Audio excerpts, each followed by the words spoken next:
नमस्कार। शब्दायन में आज प्रस्तुत है मुंशी प्रेमचंद की कहानी कफन। झोपड़े के द्वार पर बाप और बेटा दोनों एक बुझे हुए अलाव के सामने चुपचाप बैठे हुए थे और अंदर बेटे की जवान बीवी बुधिया प्रसव वेदना में पछाड़ खा रही थी। रह रहकर उसके मुंह से ऐसी दिल हिला देने वाली आवाज निकलती थी कि दोनों कलेजा थाम लेते थे। जाड़ों की रात थी, प्रकृति सन्नाटे में डूबी हुई, सारा गांव अंधकार में लय हो गया था। घिसू ने कहा, मालूम होता है बचेगी नहीं, सारा दिन दौड़ते हो गया, अब जाके देख तो आ। माधव चिढ़कर बोला, अरे मरना ही है तो जल्दी क्यों नहीं मर जाती, देख कर क्या करूं। तू बड़ा बेदर्द है बे, साल भर जिसके साथ सुख चैन से रहा उसी के साथ इतनी बेवफाई। तो मुझसे तो उसका तड़पना और हाथ पांव पटकना नहीं देखा जाता। चमारों का कुनबा था और सारे गांव में बदनाम। घीसू एक दिन काम करता तो 3 दिन आराम करता। माधव इतना कामचोर था कि आधे घंटे काम करता तो घंटे भर चिलम पीता रहता। इसलिए इन्हें मजदूरी नहीं मिलती थी। घर में मुट्ठी भर भी अनाज मौजूद हो तो उनके लिए काम करने की कसम थी। जब 2-4 फाके हो जाते तो घिसू पेड़ पर चढ़कर लकड़ियां तोड़ लाता और माधव बाजार में जाकर बेच आता। जब तक वह पैसे रहते दोनों इधर उधर मारे मारे फिरते रहते। गांव में काम की कमी न थी, किसानों का गांव था। मेहनती आदमी के लिए 50 काम थे, मगर इन दोनों को उसी वक्त बुलाते जब 2 आदमियों से एक का काम पाकर भी संतोष कर लेने के सिवा कोई चारा न होता। अगर दोनों साधु होते तो उन्हें संतोष और धैर्य के लिए संयम और नियम की बिल्कुल जरूरत न थी।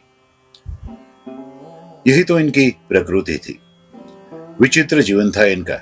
घर में मिट्टी के 2-4 बर्तन के सिवा कोई संपत्ति नहीं। फटे चीथड़ों से अपनी नग्नता को ढाके हुए जिए जाते थे। संसार की चिंताओं से मुक्त, कर्ज से लदे हुए, गालियां भी खाते, मार भी खाते, मगर कोई गम नहीं। दिन इतने की वसूली की बिल्कुल आशा न रहने पर भी लोग इन्हें कुछ न कुछ कर्ज दे ही देते। मटर आलू की फसल में दूसरों के खेतों से मटर या आलू उखाड़ कर ले आते, बून बांध कर खा लेते। 5-10 ऊख उखाड़ लाते और रात को चूसते रहते। घिसू ने इसी आकाश वृत्ति से 60 साल का उम्र काट लिया और माधव भी सपूत बेटे की तरह बाप ही के पद चिन्हों पर चल रहा था, उसे और भी उजागर कर रहा था।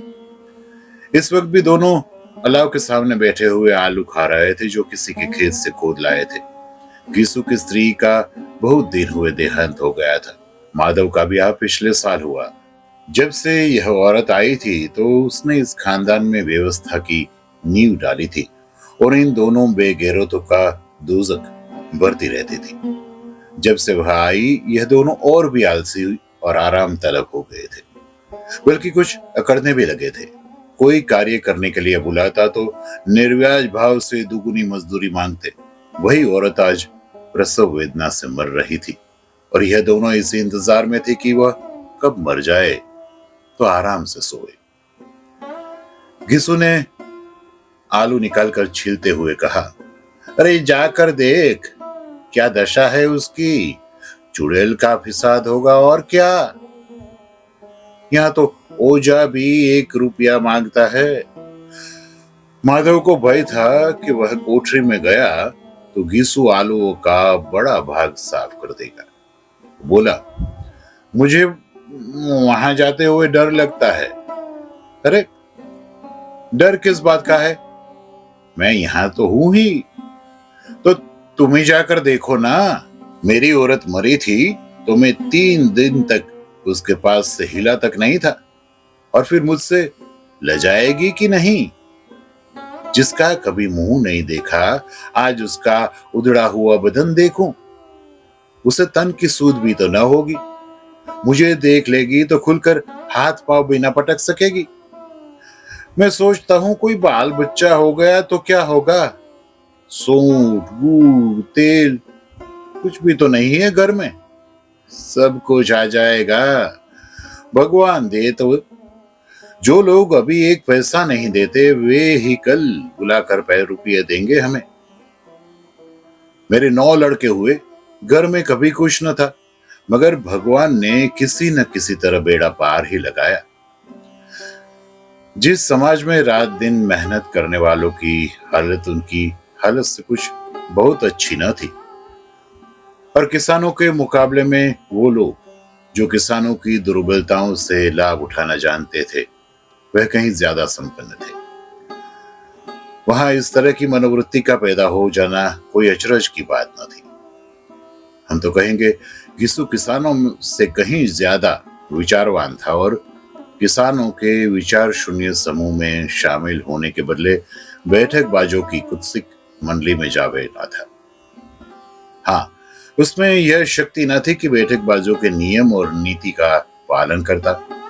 इसलिए जहां उसकी मंडली के और लोग गांव में सरगना और मुखिया बने हुए थे, उस पर सारा गांव उंगली उठाता था। फिर भी उसे यह तकसीन तो थी ही कि अगर वह फटेहाल है तो कम से कम उसे किसानों की सी जोड़ मेहनत तो नहीं करनी पड़ती, और उसकी सरलता और निरीहता से दूसरे लोग बेजा फायदा तो नहीं उठाते। दोनों आलू निकाल निकाल कर जलते जलते खाने लगे। कल से कुछ नहीं खाया था, इतना सब्र न था कि ठंडा हो जाने दे।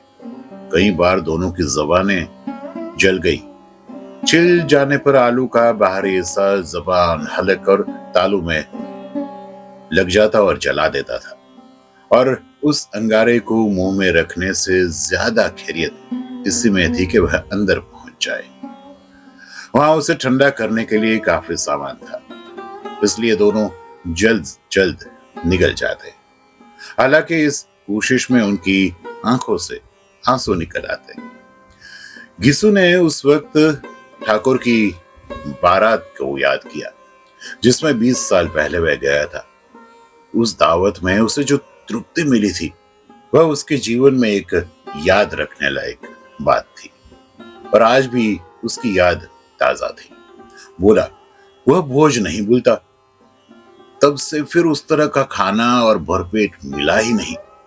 लड़की वालों ने सबको भरपेट पूरियां खिलाई थी, सबको, छोटे बड़े सबने पूरियां खाई। असली घी की चटनी, रायता, 3 तरह के सूखे साग, एक रसेदार तरकारी, दही, चटनी, मिठाई।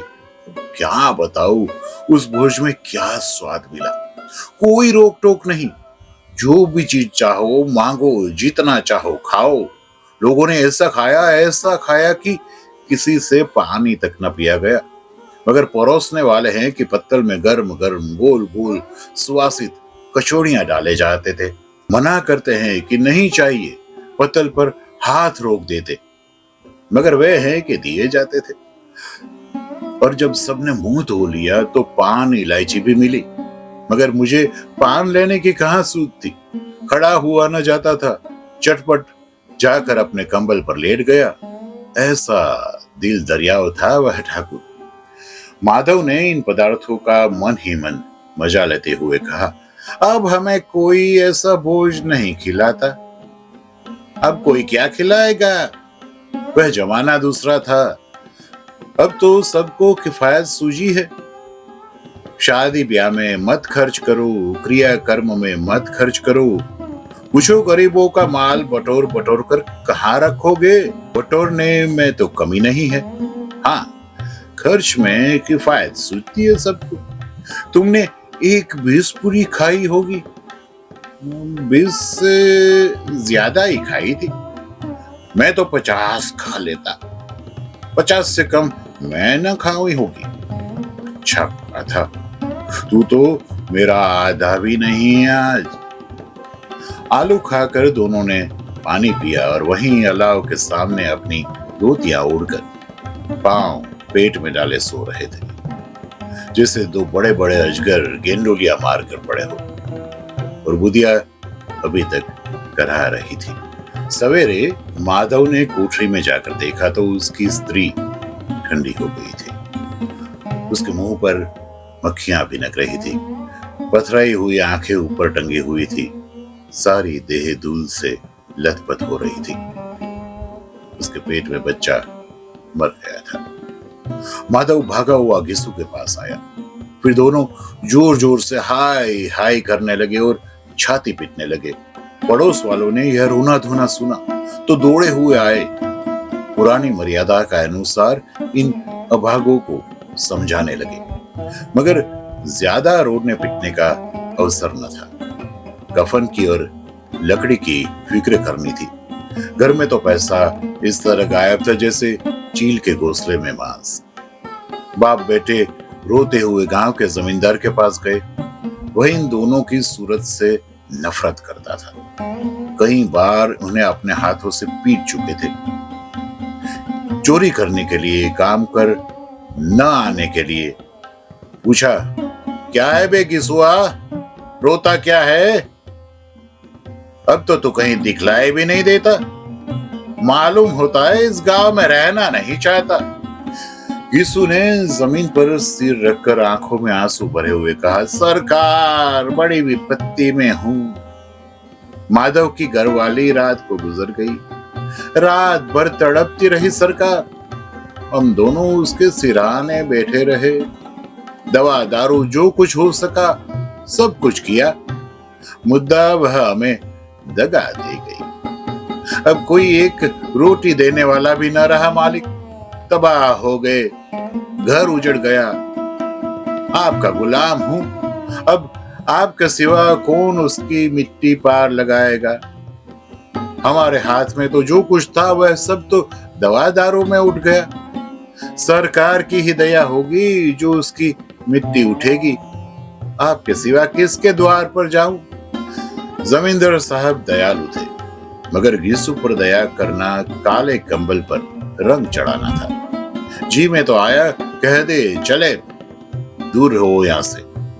यूं तो बुलाने पर भी नहीं आता। आज जब गरज पड़ी तो आकर खुशामद कर रहा है।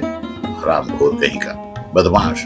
लेकिन यह क्रोध या दंड देने का अवसर न था। जी में कूटते हुए 2 रुपये निकालकर फेंक दिए, मगर सांत्वना का एक शब्द भी मुंह से न निकला। उसकी तरफ ताका तक नहीं, जैसे सिर का बोझ उतार रहा हो।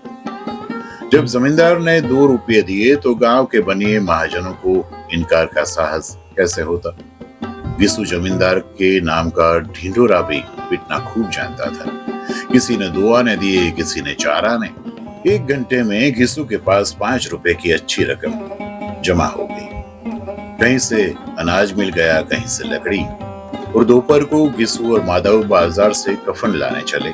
इधर लोग बांस काटने लगे। गांव की नर्म दिल स्त्रियां आकर लाश देखती थी और उसकी बेकसी पर 2 बूंद आंसू गिरा कर चली जाती।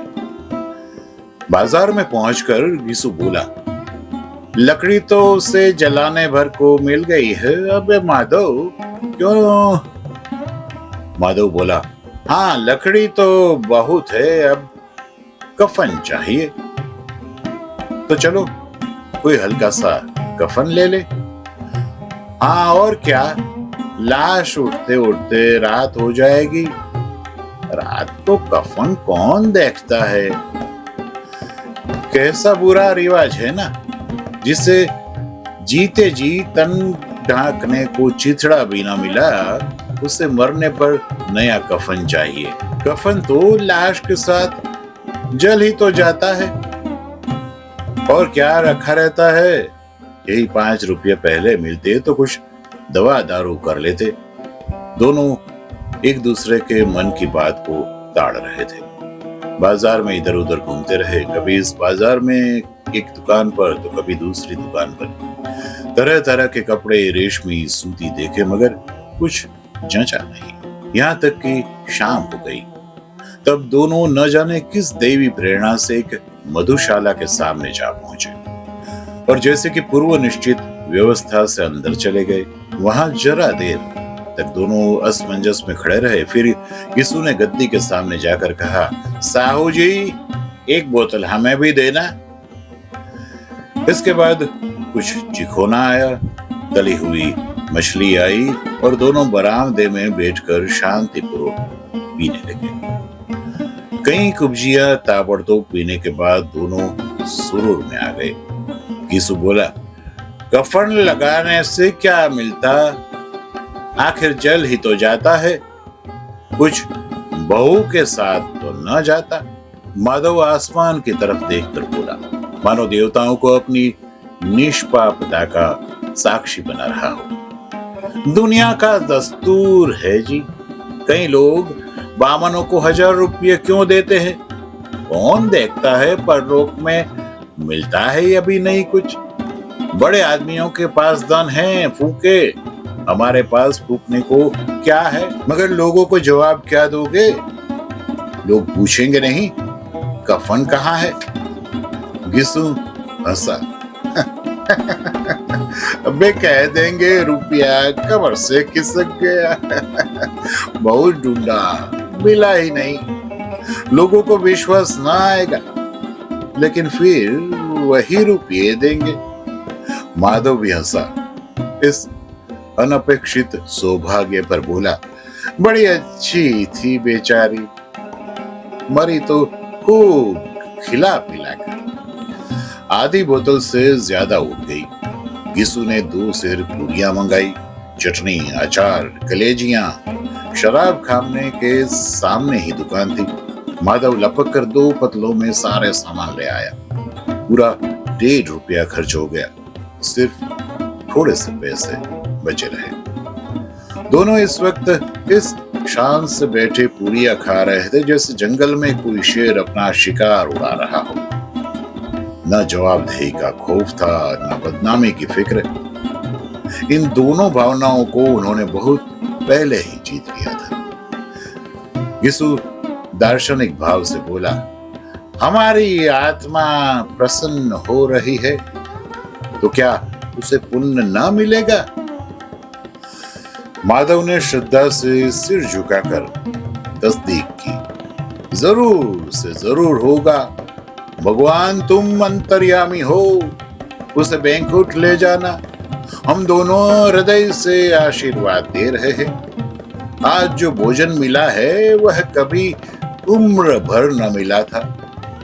एक क्षण के बाद माधव के मन में एक शंका जागी। बोला, क्यों दादा, हम लोग भी एक ना एक दिन तो वहां जाएंगे ही। गिसु ने इस भोले भाले सवाल का कुछ उत्तर न दिया। वह परलोक की बातें सोचकर इस आनंद में बाधा न डालना चाहता था।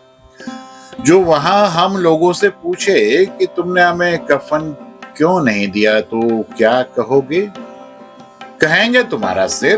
पूछेगी तो जरूर। तू कैसे जानता है कि उसे कफन न मिलेगा? तू मुझे ऐसा गधा समझता है? 60 साल क्या दुनिया में घास खोदता रहा, उसको कफन मिलेगा और बहुत अच्छा मिलेगा। माधव को विश्वास न आया। बोला, कौन देगा? रुपये तो तुमने चट कर दिए।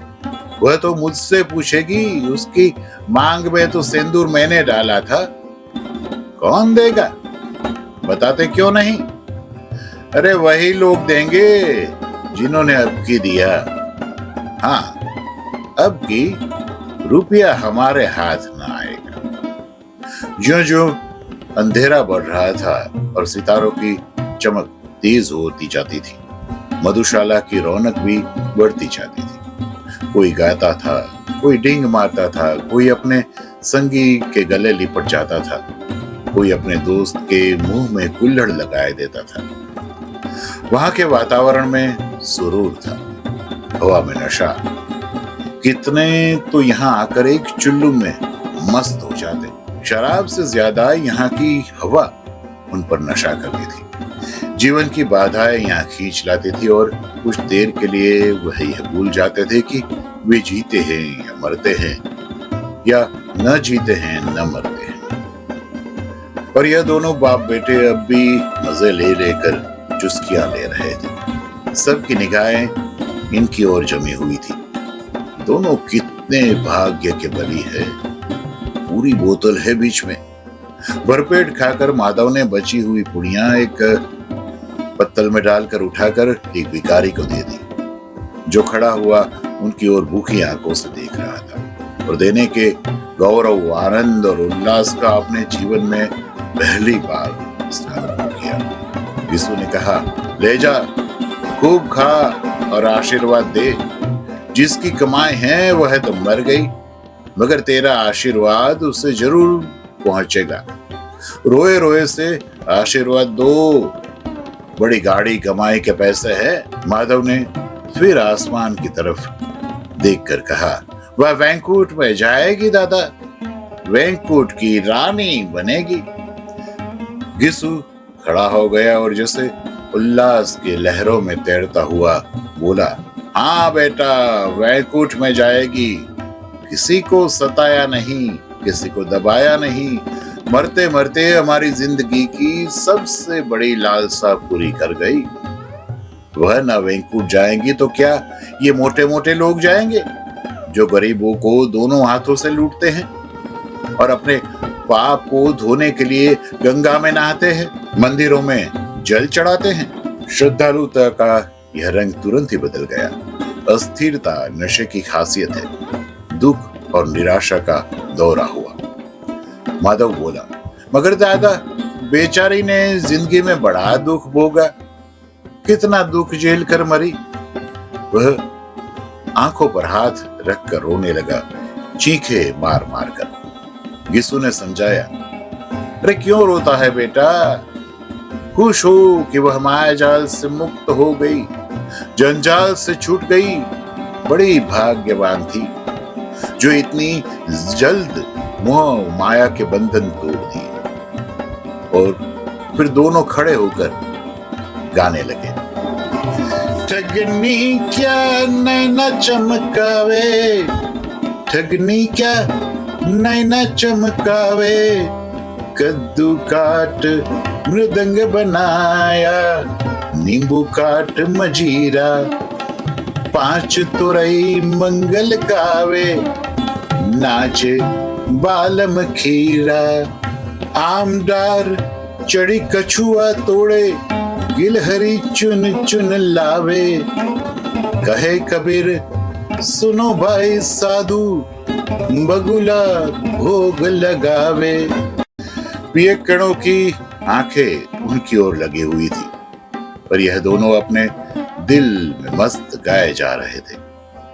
फिर दोनों नाचने लगे, उछले भी, कूदे भी, गिरे भी, मटके भी, भाव भी बनाए, अभिनय भी किया और आखिर नशे में मद मस्त होकर वहीं गिर पड़े। यह थी मुंशी प्रेमचंद की कहानी कफन।